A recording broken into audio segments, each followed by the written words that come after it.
თბილისში პოლიტიკური შეფასებების თემაა ლიეტუვის საგარეო საქმეთა მინისტრის განცხადება. კესტუტის ბუდრისი საუბრობს საქართველოს ხელისუფლების გზაზე, დემოკრატიის შეზღუდვაზე, სანქციებზე და კანონების უკან გაწვევაზე. ამბობს, რომ საქართველოსთვის საუკეთესო გზა არჩევნების ორგანიზებაა. არაერთხელ გავუშვით ხელიდან შესაძლებლობა უფრო მძლავრი გზავნილი გაგვეგზავნა საქართველოს მთავრობისთვის. მის მიერ არჩეული გზის გამო. საქართველოს არჩევანი იყო აერჩია ევროპა, როგორც მომავალში ყოფნის ადგილი, ყველა ღირებულების გათვალისწინებით. ვიცით, რომ ქართველი ხალხი დაახლოებით 80% კვლავ მხარს უჭერს თავისი ქვეყნის ევროპულ მიმართულებას და საქართველოს გადასაწყვეტია დაუბრუნდეს ამ გზას. ასე რომ ლიეტუვა იმეორებს, რომ ამ ვითარებიდან გამოსავლის საუკეთესო გზა სამართლიანი არჩევნების ორგანიზება და იმ ვითარებასთან დაბრუნებაა, სადაც ვიყავით. ასევე იმ კანონმდებლობის უკან გაწვევა, რომელიც ზღუდავს ოპოზიციისა და არასამთავრობო ორგანიზაციების მოქმედებებს. თუ კი ეს არ მოხდება, ძალიან ცუდი მიმართულებით მივდივართ. ამაზე პასუხისმგებელი მხოლოდ საქართველოს ხელისუფლებაა. ლიეტუვის საგარეო საქმეთა სამინისტრო არ არსებობს.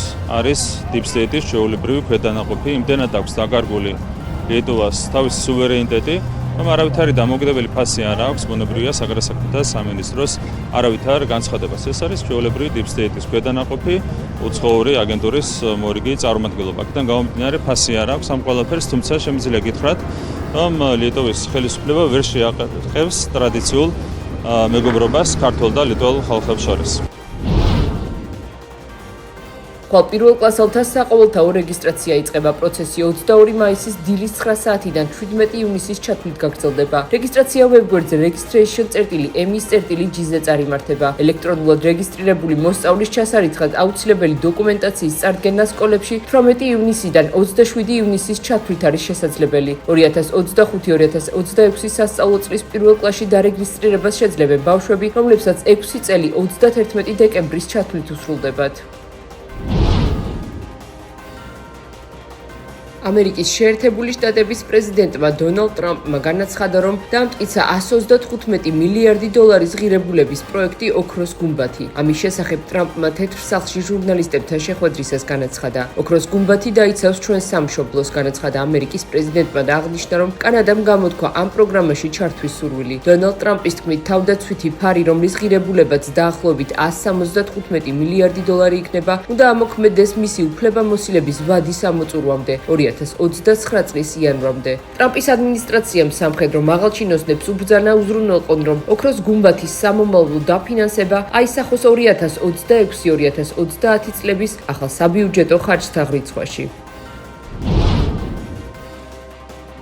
ოქროს გუმბათის შექმნით სერიოზულად შეშფოთებულია ჩინეთი. ჩინეთი ამერიკის შეერთებულ შტატებს მოუწოდებს უარი თქვას მის განვითარებაზე. სააგენტო როიტერსის ინფორმაციით ამის შესახებ ჩინეთის საგარეო საქმეთა სამინისტროს წარმომადგენელმა მაო ნინმა განაცხადა. შეერთებული შტატები, რომელიც მისდევს ამერიკის შეერთებული შტატების პირველ ადგილზე დაყენების პოლიტიკას, ცდილობს საკუთარი აბსოლუტური უსაფრთხოების უზრუნველყოფას. ეს ძირს უთხრის გლობალურ სტრატეგიულ ბალანსსა და სტაბილურობას. ჩინეთი სერიოზულად შეშფოთებულია ამის გამო, განაცხადა მაო ნინმა. ჩინეთის საგარეო საქმეთა სამინისტროს წარმომადგენელმა მოუწოდა ვაშინგტონს, რაც შეიძლება სწრაფად თქვას უარი ამ სისტემის განვითარებაზე და გადადგას ნაბიჯები ნდობის გასაძლიერებლად.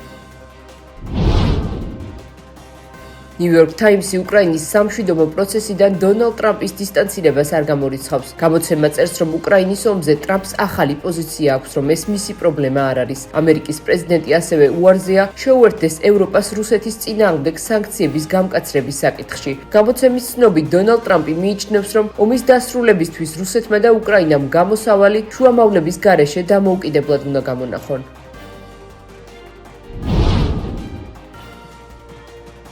რუმინეთის ახლად არჩეულმა პრეზიდენტმა ნიკუშორ დანმა განაცხადა, რომ ის რუმინელი ჯარისკაცების უკრაინაში გაგზავნას ეწინააღმდეგება, თუმცა მზადაა კიევს დახმარება აღმოუჩინოს. ინფორმაციას პოლიტიკო ავრცელებს. როგორც დანმა აღნიშნა, ის მხარს უჭერს პარტნიორების მხრიდან უკრაინისთვის სხვადასხვა დახმარების გაწევის იდეას, თუმცა რუმინული კონტინგენტის მონაწილეობის წინააღმდეგია. რაც შეეხება რუმინეთის ტერიტორიაზე დიდ ოპერატიულ მხარდაჭერას თანახმავარ, მაგრამ რაც შეეხება მონაწილეობას კონტინგენტში, რომელიც უკრაინაში მშვიდობის მხარდაჭერის გარანტორი იქნება არა. ფიქრობ, ეს იქნებოდა უადგილო, თუ გავითვალისწინებთ რუმინეთსა და რუსეთს შორის არსებულ დაძაბულ ურთიერთობებს, თქვა დანმა.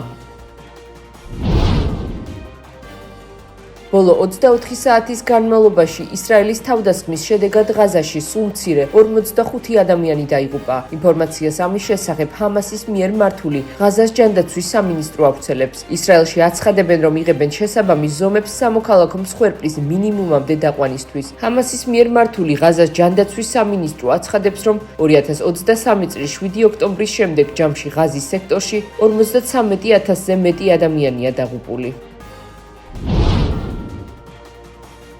ბელგიის ხელისუფლებამ ევროპარლამენტს რამდენიმე დეპუტატისთვის იმუნიტეტის მოხსნის მოთხოვნით ოფიციალურად მიმართა. ინფორმაციას Euronews ავრცელებს. საუბარია 5 ევროპარლამენტარზე, რომლებიც კომპანია Huawei-სთან კავშირში ფულის გათეთრებისა და კორუფციის საქმის გამოძიებაში ფიგურირებენ. ბელგიის პროკურატურა ევროპარლამენტარებს კორუფციული პრაქტიკებით Huawei-ის სასარგებლოდ ლობირებისა და კომპანიისთვის ხელსაყრელი კანონმდებლობის მხარდაჭერაში ედავება.